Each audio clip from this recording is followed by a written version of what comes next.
Coming up, Iraq starts to disarm its missiles. And NASA releases a videotape taken on the flight deck of the shuttle Columbia. Stay tuned, Live at 5 is just moments away.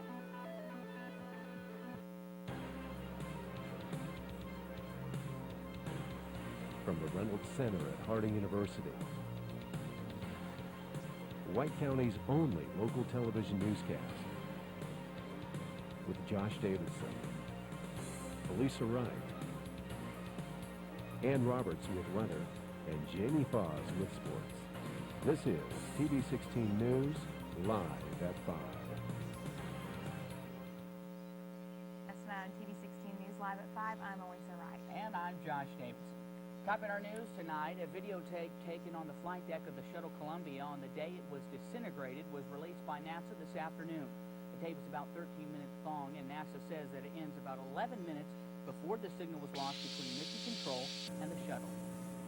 That's going pretty good now. We have no problem. And it's really neat. It's a bright orange, yellow out over the nose, all around the nose. What do you start seeing the swirl patterns at your, like left or right windows? Wow. Look like a blast furnace.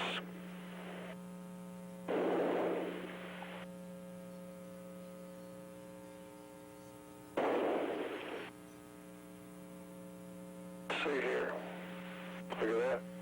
Yep, we're getting some G. Let go of the car and it falls. I got a bit slip here on the XL now. Yep. All right, we're at 100th of a G.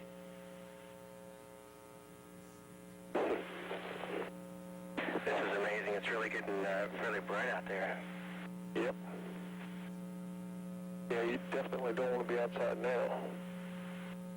Like we did before. The tape was found among the debris in Texas nearly a week after the disaster. Well, Iraq is expected to start destroying its Al-Samud-2 missiles Saturday. This is the deadline set by weapons inspectors. And experts say the missiles have a range beyond the 93 miles allowed under UN resolutions. Iraq disagrees, but says it will destroy the missiles anyway. France's foreign minister says that that's proof that UN weapons inspections are working.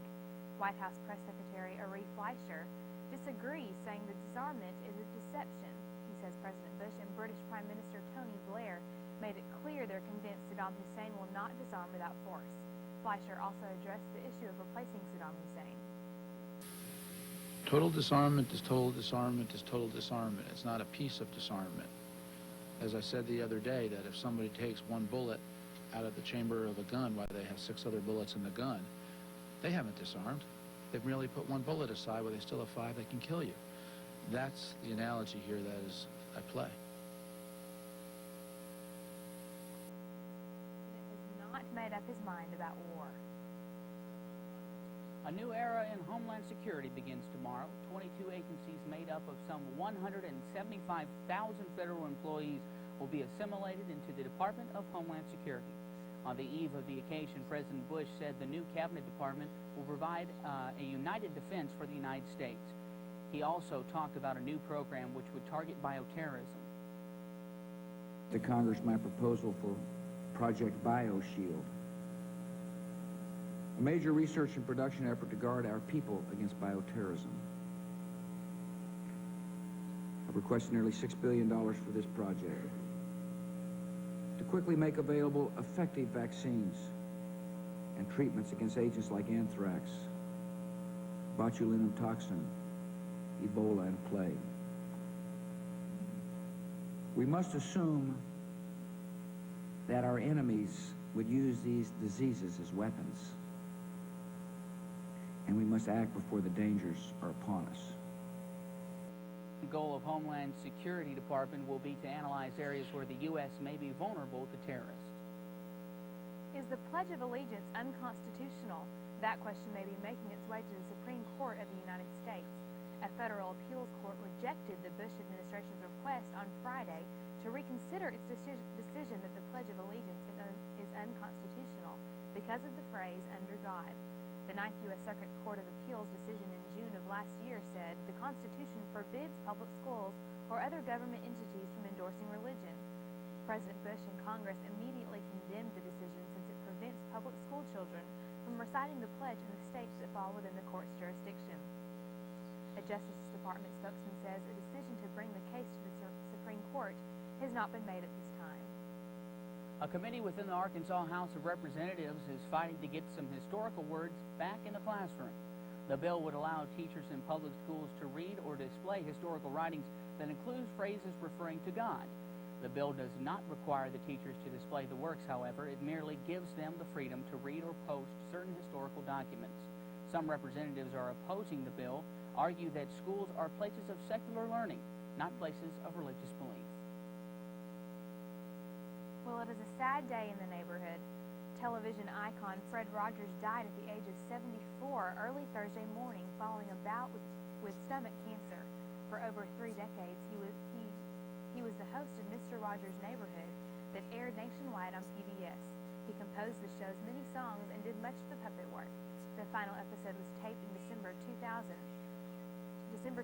but old episodes continue to be broadcast. Rogers was an ordained Presbyterian minister and used his show to speak to the needs of children. He will be missed. Well, after the break, a country music star comes to search you tonight. But first, let's take a look at the current weather conditions. Ann?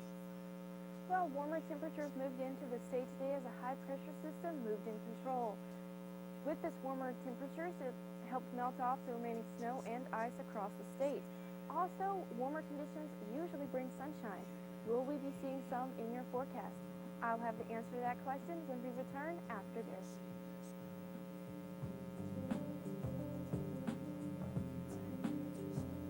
Just a warm, threatening fashion to stay away from their young. Here, a lion cub gets a lesson in proper roaring from its father. Teaching this behavior is not just crucial to the pride, but also to the survival of the species. Just a reminder how important it is for fathers to spend time with their children.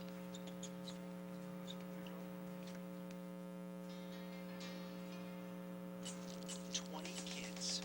For 1 hour a week, you leave your concrete world of flip phones and faxes and talk to 20 kids about how business works. They will question everything, but those 20 kids will talk to 20 more. So by Saturday, what you said on Thursday could be halfway around their world. You get to make a difference. Could just make the rest of your week pretty dull. That's the new JA, teaching kids how business works. Harding University is welcoming high school students for Bison Days this weekend. Approximately 150 students are in Searcy today to check out the university. Director of Admissions Michael Williams says that Harding is fortunate to have such a good turnout considering the weather. Most prospective students are staying in dorms and experiencing college life. This morning they attended chapel and were also able to visit classes. Tonight the visitors will be at the Jody Messina concert, and tomorrow many will cheer on the Bison baseball and basketball teams. Harding hosts Bison Days 3 times each year, twice in the spring and once in the fall. Williams says that the visit is a crucial step in many high school student colleges' selection process. Although the students have heard about the university, it is only when they visit that Harding gets a chance to sell itself. Students have come from across the country, some as far away as Washington State. A special commission is formed to prepare White County residents in the event of a disaster. The local emergency planning commission is in the formative stages and currently has 18 members. The commission is formed with federal government and its response to a hazardous chemical disaster in India that injured hundreds of people. The LPEC plans to rewrite and revise city and county emergency plans that are outdated. The commission will be also eligible for Homeland Security to grant money. The commission is made up of firemen, law enforcement personnel, and hospital employees. Harding University's security department now owns 4 new CPR training mannequins. The mannequins come courtesy of the National Automobile Dealers Association in North Little Rock. The president and director of Arkansas Automobile Dealers Association made the presentation to Harding Security in the president's conference room this afternoon. The CPR mannequins help trainees by signaling when correct pressure and breathing techniques are used.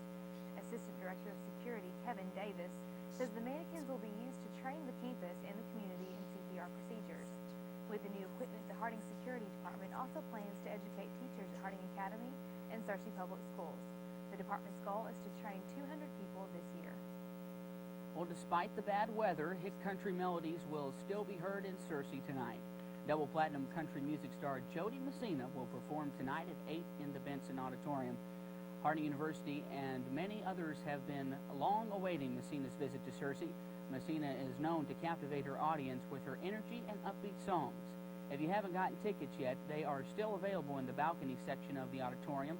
They can be purchased for $10 at the door. Well, ladies need a date? This may be the solution you're looking for. Divine Property is hosting a man auction Monday night from 8 to 10 in the Student Center. All money raised will go to help orphans in Kazakhstan. This is the second such auction Divine Property has sponsored. Last semester's auction raised $800 for orphans in Honduras. Opening bids will start at $5, and in the weeks following the auction, dates are encouraged to complete some form of active ministry together. There will be a total of 35 Harding men up for bid. Today during chapel, one of the events planners, Amber Green, gave a sampling of those headed to the auction block. Particular order, we've got Jason Plummer, Jared Stokes, Larry Holloman, Lee Thornton, Troy Helton, the Kirby brothers, Jake and Josh, Rusty Brown, Aaron Etheridge, David Sharp, Sterling Riggs, Kevin Shelby, Josiah Smelsner, Jonathan Stormont, Josh Harriman, Jimmy Douglas, who topped out last semester at $82 men, so that's what you got to beat. Jamie Rochelle, Brian Day, David Jones, Matt McJunkins, Adam Kirkland, Matt Wilson, and Ben Healy. Well, first we had a freeze out, and now we're having a meltdown. We probably could have gone to school yesterday, but at least we had the day off. That was really nice. People falling down, slipping all over the place. Luckily, we got yesterday off, and I tried to convince Dr. Burks in chapel this morning if maybe next week would have a few more days off. Probably didn't work. Kindly laughed in my face. But who knows? This weather system is coming through again. Will it give us some more snow? Ann Roberts has the answer. Ann? Fortunately, it looks like the snow is out of our forecast. We might be looking at some rain later this week, but it doesn't look like it's going to be any big showers or any big weather event. Taking a look at the current service map, you can see that there's a high pressure system currently over the state, which is helping to warm our temperatures up quite nicely and help melt off the remaining snow. Also out to the west, you can see that our next system is bringing snowfall to that area and a little bit of rain, By the time it gets here, it looks like it's only going to give us a chance of seeing some scattered showers across the northern parts of the state. Basically, right now, our biggest weather concern is this area of snowfall in Kansas and Oklahoma. It looks like it's barely going to nick the corner of the state as it makes its way east tonight. It looks like, though, because the temperatures have warmed up, that it's going to be giving us rainfall. As you can see, that's just beginning to move into that area. It looks like it's going to nick right above Fayetteville as it makes its way east. It's 37 currently in Fayetteville, which makes it too warm for ice, but nice enough for a little bit of a rain shower. It's 43 in Fort Smith, 43 in Hot Springs, 41 in Little Rock, 45 in Memphis, and 37 in Jonesboro. Memphis actually has our warmest temperature on the map right now. Right now we have 40 degrees in Searcy with cloudy skies, calm winds, which gives us no wind chill, which actually makes it feel like 40, so it's not very cold out there. The humidity is 73% and the barometer is at 29, 94 and steady because of that high pressure system.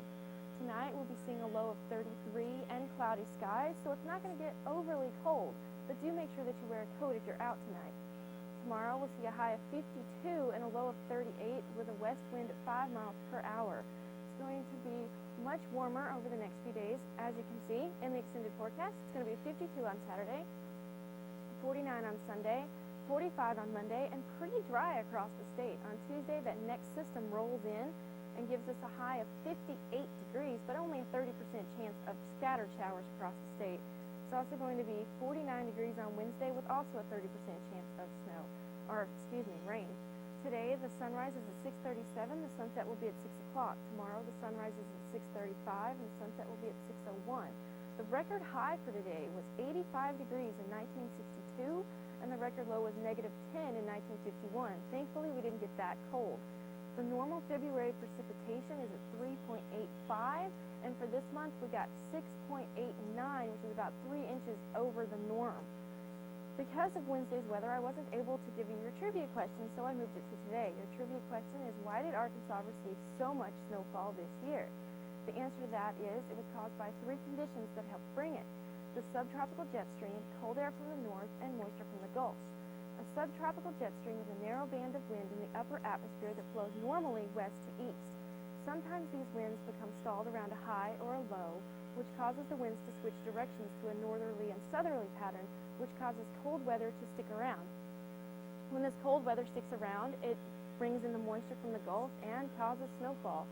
If you have a question, weather question you would like answered, email me at rainbow45@hotmail.com. That's all the weather I have for you right now, and back to the desk. Thanks, Ann. Harding University will soon undergo a school-wide assessment to ensure the university's accredited status. The next accreditation will take place in the fall of 2004. Harding is facilitating the assessment process through the University Assessment Committee.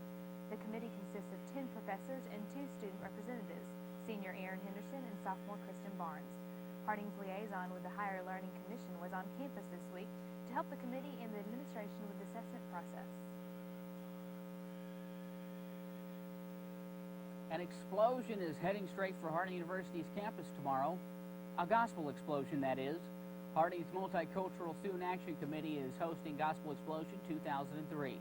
The program is designed to bring minority prospective students to the campus. Planned activities include a concert featuring poetry readings and performances by a number of a cappella gospel groups, including the Searcy-based Firemen. The concert begins tomorrow afternoon at 3 in the Benson Auditorium. Admission is free. Searcy residents will get a special chance to sing this weekend. Local Nashville recording talent scout Anita Huffman will be holding free one-song auditions. Auditions are being held Saturday afternoon at 2 and 8 in the Heritage Building at Harding University. Singers should prepare to sing either a country or Christian song. Hopefuls can bring backup cassettes, CDs, guitar, keyboards, or sing without music. Wait, hold on. Don't change the channel just yet. I know I'm not Jamie Foz, but I still know something about sports. Stay tuned. Sports with me, John Dowdy. Check.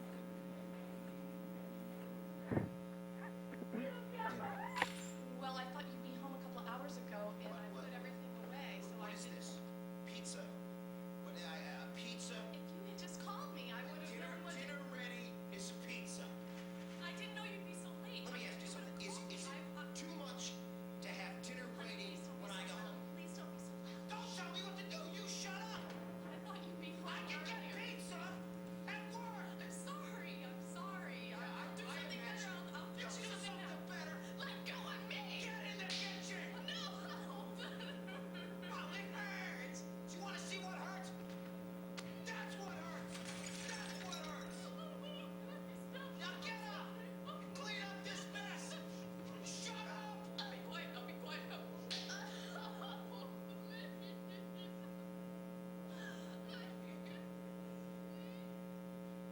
For information, call 1-800-AND-ABUSE.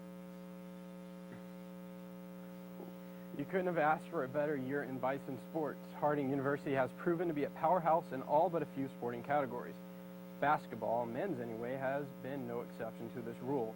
Last night, the basketball Bisons earned their first 20-win season since 1996 and the third in school history with a 94-71 win over Arkansas Tech, a team the Bisons like to play considering they're a perfect 6-0 against the Wonder Boys since joining the GSE. Not only is it the first 20-win season in 7 years, but it's the first 12 conference win season in 16 seasons. And scene. Now you're probably thinking to yourself, what's up with these numbers and stuff? John, it's Friday. Well, I said all that to say this. The Bisons are on track to have their best season in recent history, and we are all here to witness it. Tomorrow is the last home game for both basketball teams, and is being hyped as the single greatest game ever, well, at least to Coach Morgan. He's excited. Game. Also, we want to encourage everyone who bought a Rhodes Rowdy shirt to wear your shirt. And if you don't have one, wear a black t-shirt or a black shirt. There's a lot of people that are wanting to have a blackout night and have everybody wearing black shirts or wave a black towel or whatever. But it should be a lot of fun. We hope to see everybody out tomorrow night. And again, did I mention it's for a GSC West Championship? So I hope to see you guys out at 6 and 8 tomorrow night. Look, I'll be sporting my Rowdy's t-shirt. How about you? Okay, while the men's team fared well last night at Arkansas Tech, the Lady Bisons fell a few baskets short of the Golden Suns. Harding dropped the game 52-49, leaving their overall record at 17-9 and conference record at 8-7. The Lady Bisons put up a gallant effort facing off against the nation's 6th-ranked team. Freshmen Chelsea Simpson and seniors Heather Lawrence and Julie Hammett each scored 11 points, leading the Bisons against the Golden Suns, who had help from senior Shinovia Rhodes, who scored her 7th double-double, yes, 7th double-double of the season with 13 points and 10 rebounds. Hammett, Lawrence, and Susan Berry will all play their last games as Bisons tomorrow. Their game begins at 6 p.m. at the Rhodes Field House. Harding senior forward Heather Lawrence became the 2nd straight Lady Bison to earn GSE Player of the Week, following Julie Hammett's award last week. Lawrence averaged 17 points and 18 rebounds per game in Harding's games against Christian Brothers and Ouachita Baptist. Lawrence leads the GSE and ranks 11th in the NCAA Division II in rebounds per game with 11.8. Go out to the field house tomorrow night to cheer on Lawrence in her last game as a Lady Bison. I got to send you back to the desk. Thank you, Johnny. Coming up next, a new battle erupts with the ongoing Cola Wars. But stay with us. Live at 5. We'll be right back.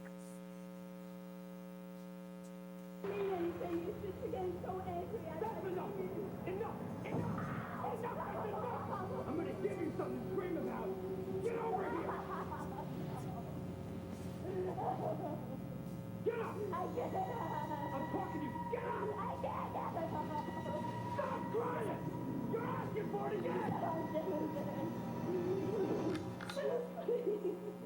For information about how you can help stop domestic violence, call us. Which child deserves to be read to?